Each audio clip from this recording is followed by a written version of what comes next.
Hello dear students, welcome back to organised knowledge channel. और आज की जो वीडियो है उसमें हम डिस्कस करेंगे worksheet number 15 for class 10th social science की बच्चों ये वर्कशीट है और ये वर्कशीट आपके लिए 10 अगस्त 2021 के लिए शेड्यूल की गई है।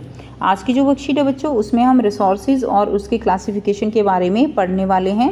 तो देखिए, इससे पहले की जो रिकैपिचुलेशन वाली वर्कशीट्स आई थी है ना, जो आपके जो सिलेबस है उससे रिलेटेड नहीं थी, उसमें भी हमने कई सारी वर्कशीट वो रिसोर्सेज के बारे में पढ़ी थी। सो आपको रिसोर्सेज के बारे में टॉपिक बिल्कुल क्लियर है कि रिसोर्सेज क्या होते हैं। सो वर्कशीट शुरू करने से पहले बेटा प्लीज़ चैनल को सब्सक्राइब कर लीजिए, बेल आइकन को प्रेस कर लो ताकि आपको आने वाली वीडियोज़ की नोटिफिकेशन वो मिल जाए।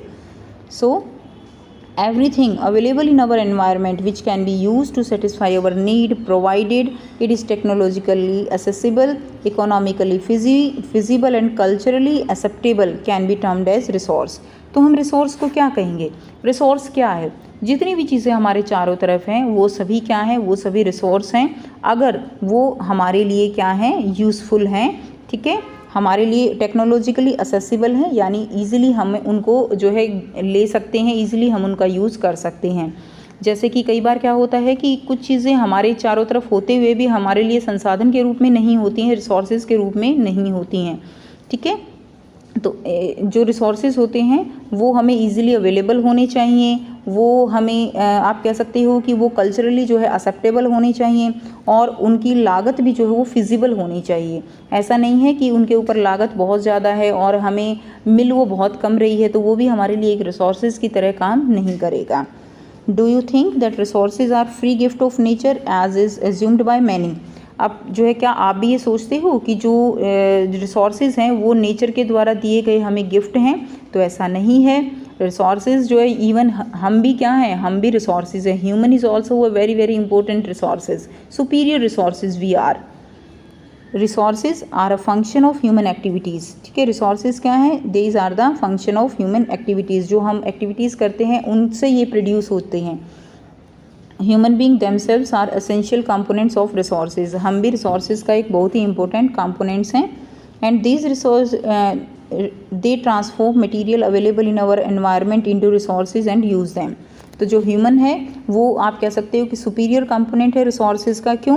क्योंकि वो क्या करते हैं, वो जो मटेरियल अवेलेबल है एनवायरनमेंट में उसको यूज़ करके और उसको जो है चेंज करके उसको यूज़ करने लायक बनाते हैं। जैसे मैंने आपको एग्जांपल जो है पहले की वर्कशीट्स में भी एक एग्जांपल से समझाया था।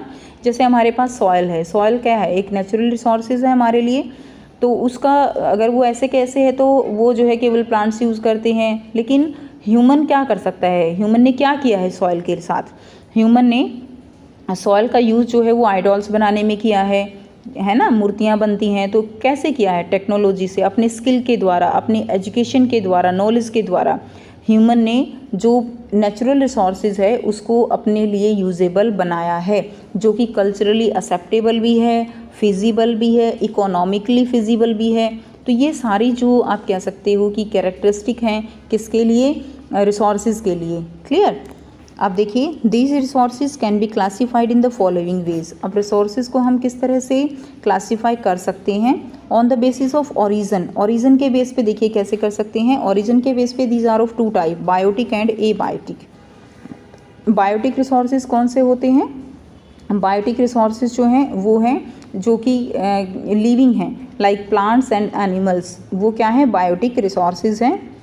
एंड एबायोटिक कौन से हैं? जो नॉन लिविंग थिंग्स हैं, लाइक आप कह सकते हो वाटर है, एयर है, सॉयल है, दीज आर द लैंड है, ये एबायोटिक रिसोर्सेज हैं हमारे। तो आप याद रखेंगे, बायोटिक यानी ह्यूमन है, जो आप कह सकते हो एनिमल्स एंड प्लांट्स जितने भी हैं वो सारे बायोटिक रिसोर्सेज में आएंगे। और जितने भी नॉन लिविंग थिंग्स हैं दे ठीक है, we will include them into the abiotic resources. Next देखिए, on the basis of exhaustibility. Exhaustibility यानी वो ख़त्म हो सकते हैं या नहीं हो सकते हैं। इसके बेस पे हम उनको टू टाइप्स में डिवाइड कर सकते हैं। One is renewable and another is non renewable. Renewable यानी जिनको रिन्यू किया जा सकता है, ऐसे रिसोर्सेज जिनका यूज़ भी करते रहें और उनको लगातार रिन्यू भी किया जा सकता है, यानी वो ख़त्म होंगे नहीं, ऐसे रिसोर्सेज को रिन्यूएबल कहते हैं। जैसे विंड एनर्जी है, सोलर एनर्जी है, इनको रिन्यू किया जा सकता है, तो ये रिन्यूएबल रिसोर्सेज के एग्जाम्पल हो जाएंगे।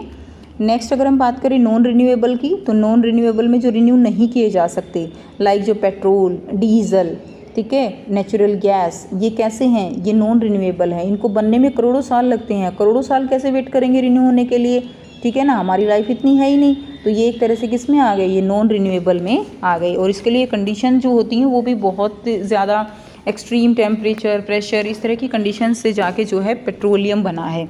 तो ये किस में आ जाएगा, ये नॉन रिन्यूएबल में आ जाएगा। नेक्स्ट देखिए, on the basis of ownership, ownership के बेस पे हम किस में डिवाइड कर सकते हैं। वन इज़ इंडिविजुअल, इंडिविजुअल का मतलब क्या है, जो केवल हमारे लिए हैं, अपने लिए हैं, ठीक है, जिनका यूज़ हम अपने लिए करते हैं। आपके घर में जितनी भी चीज़ें हैं उनका यूज़ आप ही तो करते हो, तो वो क्या हो गई, इंडिविजुअल प्रॉपर्टी हो गई, इंडिविजुअल रिसोर्सेज हो गए। आपकी बुक है, आपकी चेयर है, आपकी टेबल है, आपका पेन है, आपका फ़ोन है, ये सब इंडिविजुअल रिसोर्सेज हैं। क्लियर। और अगर हम बात करें कम्युनिटी की, कम्युनिटी रिसोर्सेज कौन से हो जाएंगे, आप पार्क में खेलते हो, केवल आप ही थोड़ा ना खेल सकते हो, बाकी बच्चे भी खेल सकते हैं, तो वो क्या हो गया, वो कम्युनिटी रिसोर्सेज हो गया। हॉस्पिटल है, आपके नियर बाय कोई हॉस्पिटल है तो आप उसका यूज़ कर सकते हो, आपके साथ साथ और लोग भी उसका यूज़ करते हैं, that is the community resources. National resources, जो पूरा नेशन यूज़ करता है, कोयला हमारे पास जो है, मान लीजिए कोयला एक हमारा क्या है, मेन रिसोर्सेज है, उसको केवल एक स्टेट यूज़ नहीं करता, कोयले को सारे स्टेट यूज़ करते हैं, वो एक नेशनल रिसोर्सेज हो गया। नेक्स्ट देखिए, इंटरनेशनल रिसोर्सेज क्या है, जिन रिसोर्सेज के ऊपर पूरी कंट्री, इंडिया जो कह सकते हो आप, वर्ल्ड के जितने भी कंट्रीज़ हैं वो सभी अपना राइट जो है वो दिखा सकते हैं एक तरह से, ऐसे रिसोर्सेज को हम इंटरनेशनल रिसोर्सेज कहते हैं। नेक्स्ट देखिए, on the basis of status of development, तो डेवलपमेंट के बेस पे कौन कौन से जो है हो सकते हैं रिसोर्सेज। तो इसमें सबसे पहले दिया गया है पोटेंशियल। पोटेंशियल रिसोर्सेज कौन से होते हैं, पोटेंशियल रिसोर्सेज वो रिसोर्सेज होते हैं जो कि प्रेजेंट तो होते हैं, ठीक है, यानी हमारे चारों तरफ आप कह सकते हो कि हमारे आसपास प्रेजेंट तो हो सकते हैं लेकिन उनका यूज़ नहीं किया जा रहा है, वो क्या हैं, वो पोटेंशियल रिसोर्सेज हैं। हो सकता है फ्यूचर में उनका यूज़ किया जा सके, उन रिसोर्सेज को हम पोटेंशियल रिसोर्सेज कहते हैं। फॉर एग्जांपल, अगर आप इंडिया के वेस्टर्न स्टेट्स की जो बात करो तो लाइक राजस्थान है, गुजरात है, वहाँ पर विंड एनर्जी, सोलर एनर्जी का पूरा अच्छा प्रोविज़न हो सकता है फ्यूचर में यूज़ किए जा सकते हों, बट अभी उनको यूज़ नहीं किया जा रहा है। क्लियर। तो ये जो रिसोर्सेज होते हैं that will be the potential resources. Next अगर हम बात करें डेवलप्ड की, डेवलप्ड यानी जो डेवलप्ड हो चुके हैं, जिनका यूज़ हम कर रहे हैं, ठीक है, ऐसे रिसोर्सेज को डेवलप्ड रिसोर्सेज कहते हैं, जो ऑलरेडी हैं और उनका यूज़ भी हम कर रहे हैं, उसमें जो भी टेक्नोलॉजी लगती है वो सब टेक्नोलॉजी लगा के उनका यूज़ हम कर रहे हैं। लाइक कोल रिसोर्सेज है इंडिया में, उसका यूज़ हम कर रहे हैं ना। क्लियर। उसका, लेकिन जब कोल के बारे में पता ही नहीं था, वो जो है तब हम उसका यूज़ नहीं कर रहे थे, ठीक है, तो वो किस में आ गया, वो पोटेंशियल में आ गया। यानी जब हमें कोयले के बारे में पता ही नहीं था कि इसके क्या क्या यूज़ हो सकते हैं, तब वो पोटेंशियल में था, हमें पता नहीं था, टेक्नोलॉजी नहीं थी हमारे पास उसको यूज़ करने की उस समय। क्लियर। तो वो जो है उसमें जो है पोटेंशियल में भी आ सकता है, इवन आगे अगर हम पढ़ेंगे ना स्टॉक, उसमें भी वो आ सकता है, जब हमारे पास टेक्नोलॉजी नहीं होती है कैसे यूज़ करना है, मेन वो स्टॉक में आ जाएगा। लेकिन अगर टेक्नोलॉजी होती है और तब भी हम उसका यूज़ नहीं करते तो वो पोटेंशियल में है। नेक्स्ट देखिए, स्टॉक में क्या होता है, स्टॉक में होता है कि ऐसे जो रिसोर्सेज जो हमारी ज़रूरतें हैं, हमारी जो नीड है उनको पूरा कर सकते हैं, लेकिन हमारे पास टेक्नोलॉजी नहीं है, इसके लिए वो हमारी पहुंच से बाहर हैं, उनका हम यूज़ नहीं कर रहे, उनको हम स्टॉक में इंक्लूड करते हैं। ठीक है। फॉर एग्ज़ाम्पल मान लीजिए आपके पास, देखिए जैसे वाटर है, वाटर को अगर हम इसको डिकम्पोज करते हैं तो ये क्या बनता है, आपको पता है ना, आपने रिएक्शन की है H2+O2, ठीक है, यानी वाटर से हम हाइड्रोजन गैस और ऑक्सीजन गैस जो है निकाल सकते हैं। हाइड्रोजन गैस की तो बहुत, आप कह सकते हो हाइड्रोजन गैस बहुत ज़्यादा ज्वलनशील गैस है, इसका उपयोग तो हमारी सारी जो एनर्जी की जो आप कह सकते हो ज़रूरत है उसको पूरा कर सकता है। लेकिन क्या हम चलते फिरते वाटर से हाइड्रोजन ऑक्सीजन ले रहे हैं, नहीं ले रहे ना, क्योंकि हमारे पास इतनी टेक्नोलॉजी नहीं है। पानी हमारे चारों तरफ है लेकिन उससे हम हाइड्रोजन ऑक्सीजन नहीं ले रहे, क्योंकि हमारे पास ये टेक्नोलॉजी नहीं है कि हम जो है इंस्टेंटली ऐसे जो है हम हाइड्रोजन ऑक्सीजन का यूज़ कर लें। तो ये किस में आ गया, ये स्टॉक में आ जाएगा। नेक्स्ट देखिए रिज़र्व। रिज़र्व का मतलब क्या है, रिज़र्व का मतलब होता है कि ये जो रिसोर्सेज हैं ये वो हिस्सा है जो आप कह सकते हो कि टेक्नोलॉजी के प्रयोग से इनको यूज़ किया जा सकता है, फ्यूचर में इनका यूज़ किया जा सकता है, लेकिन अभी उनका यूज़ नहीं हो रहा है। ऐसे जो रिसोर्सेज हैं वो किस में आते हैं, रिज़र्व में आते हैं। क्लियर। तो ये जो है रिज़र्व में आएगा, जैसे कि जो डैम है उनका जो वाटर है, फॉरेस्ट है, क्लियर, उनको हम और भी अलग तरीके से यूज़ कर सकते हैं, ठीक, लेकिन हम कर नहीं रहे हैं। नेक्स्ट देखिए, नेक्स्ट है रिसोर्सेज। रिसोर्सेज में हम एक देखते हैं, ये फ्लो चार्ट आपको दिया गया है। तो इसमें देखिए रिसोर्सेज 2 टाइप्स के हैं, one is natural and other is human. Natural में हम 2 पढ़ेंगे, renewable and non renewable resources. Renewable resources कौन से होते हैं, जिनको रिन्यू किया जा सकता है। नॉन रिन्यूएबल कौन से होंगे, जिनका रिन्यू नहीं किया जा सकता, ठीक है। रिन्यूएबल लाइक जैसे कॉन्टिन्यूस और फ्लो, यानी विंड वाटर जो है वो हैं। और नॉन रिन्यूएबल में बायोलॉजिकल एक आ जाएगा, बायोलॉजिकल में भी 2 हो सकते हैं नॉन रिन्यूएबल में।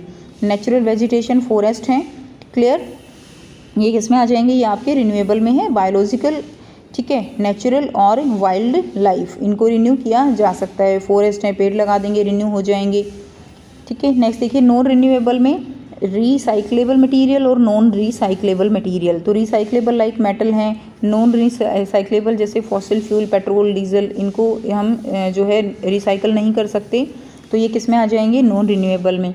उसके बाद क्या है, ह्यूमन रिसोर्सेज। ह्यूमन रिसोर्सेज तो सबसे सुपीरियर रिसोर्सेज है, क्योंकि यही एक रिसोर्सेज है जो कि फिजिकल रिसोर्सेज जो अदर नेचुरल रिसोर्सेज हैं उनका यूज़ करके आगे फ्यूचर यूज़ के लिए भी जो नीड है उसको पूरी कर सकता है। अब देखिए यहाँ पे आपको बहुत ही आसान से 4 क्वेश्चंस दिए गए हैं जिनके आंसर हम करेंगे। फर्स्ट क्वेश्चन है, नेम एनी 2 नेचुरल रिसोर्सेज। तो आपको 2 जो है नेचुरल रिसोर्सेज के नाम लिखने हैं। आंसर हो जाएगा air, water, minerals, these are the 2 natural resources. Question number 2 है बच्चों, what according to you is the most valuable resources and why. तो मैंने आपको वर्कशीट समझाते हुए इसके बारे में कई बार बोला है कि सबसे मोस्ट वैल्यूएबल जो रिसोर्सेज है वो क्या है बेटा, वो ह्यूमन रिसोर्सेज है, हम हैं। We are the valuable resources because such as land and capital, ठीक है, because they make use of land and capital. अब अगर हम ही ना होंगे तो लैंड और कैपिटल का यूज़ कैसे होगा, हम ही हैं जो भी लैंड या कैपिटल यानी जो भी हमारे पास पूंजी है उसका कैसे यूज़ करना है, अपनी टेक्नोलॉजी लगा के, अपना नॉलेज लगा के, ठीक है, उसको कैसे यूज़ करना है, कैसे उसकी क्वांटिटी, कैसे उसकी क्वालिटी को इंक्रीज़ करना है रिसोर्सेज की, जो हमारे लिए एक्सेप्टेबल है, कल्चरल एक्सेप्टेबल है, आप कह सकते हो इकोनॉमिकल फिजिबल है, ठीक है ना। तो ये सारी चीज़ें जो है केवल ह्यूमन कर सकता है, इसीलिए ह्यूमन जो है वो मोस्ट वैल्यूएबल रिसोर्सेज है। नेक्स्ट देखिए, क्वेश्चन नंबर 3 है, give example of any 2 renewable resources. तो solar energy and wind energy are the 2 renewable resources. Next question number 4 है, why is wildlife considered as resources. जो wildlife है उसको resources हम क्यों consider करते हैं। तो कोई भी जो रिसोर्स है यानी हमारी जो नीड है वो कंप्लीट करते हैं रिसोर्सेज, ठीक है। So wildlife is considered as a resources because it is directly और indirectly useful to us and fulfil our need. यानी जो वाइल्ड लाइफ एनिमल्स हैं उनसे बहुत सारी चीज़ें हमें मिलती हैं, ठीक है। और दूसरा, ये जो एनवायरनमेंट है उसका बैलेंस बना के रखता है, क्लियर, जो पूरा एनवायरनमेंट है, जो स्पीसीज़ हैं उनको बनाए रखती हैं। तो इस तरह से जो वाइल्ड लाइफ है वो भी हमारे लिए क्या है, एक बहुत ही इंपॉर्टेंट रिसोर्सेज है। तो ये थी बच्चों आपकी आज की वर्कशीट। आई होप सभी स्टूडेंट्स को वर्कशीट क्लियर है। कोई भी डाउट है आप पूछ सकते हो। वीडियो अच्छी लगी तो लाइक कर दीजिए, शेयर कर दीजिए और चैनल को भी सब्सक्राइब कर दीजिए। Thanks for watching students. मिलते हैं नेक्स्ट वीडियो में नेक्स्ट वर्कशीट के साथ।